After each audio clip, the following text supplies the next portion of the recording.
নমস্কার, সরস্বতী রান্নাঘরে তোমাদের স্বাগত জানিয়ে শুরু করছি আমার আজকের চা। এটা শীতের সকাল, এটা শীতের চা। দেখো বাইরে বসে আমি চাটা বানাচ্ছি, কারণ বাইরে উনুন করেছি, ছোট উনুন। এটা মাটির হাঁড়িতে চা খাবো বলে উনুনটা করা।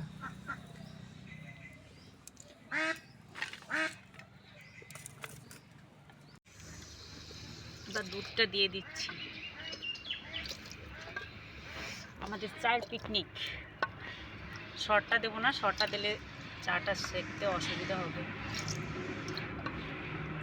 আন্দাজে দিয়ে দিচ্ছি, মাপি নিয়ে, কারণ হচ্ছে বেশি হলেও আমরা খাবো, কম হলেও আমরা খাবো, কোনো অসুবিধা নেই।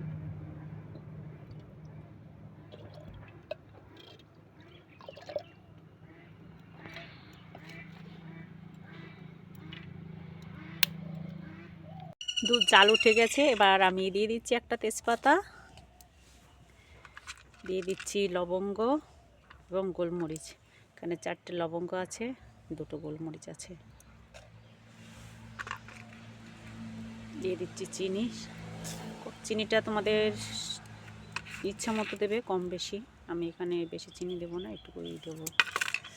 আগুনটা নিভে গেছে, অনেক কষ্টে জ্বালিয়েছিলাম, দেখো অবস্থা। নতুন উনুন, তা মজাই আলাদা। আবার আগুন জ্বলেছে। এবার আমি দিয়ে দেবো চা পাতা। ঠান্ডা ঠান্ডা পানি নিচ্ছে।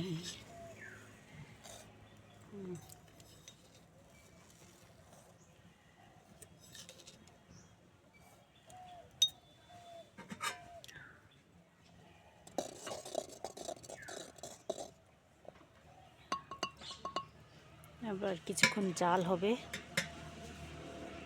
তখনই ক্যামেরাটা ধরবো, তখনই আগুনটা নিভে যায়। চাটা হয়ে গেছে। এটা নর্মাল চা, সবাই আমরা বাড়িতে খাই। মজার হচ্ছে বাইরে উনুনে হাঁড়িতে চা খাওয়াটাই হচ্ছে মজা। এখন আমি চাটা নামিয়ে নিচ্ছি। তারাপীঠের ফেমাস চা, মাটির হাঁড়ির চা।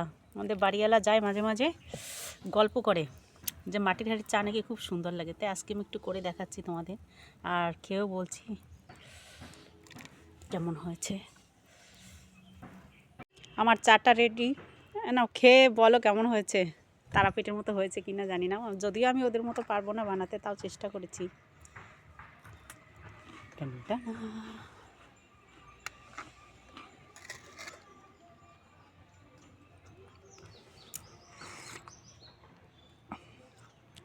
কেমন হয়েছে? টেস্ট আসছে, কিন্তু কিছুটা না, টেস্টটা আসছে মনে হয় একটু লিকার বেশি দিলে করে আর একটু টেস্ট হতো, ওরকম টেস্টটা চলে আসতো।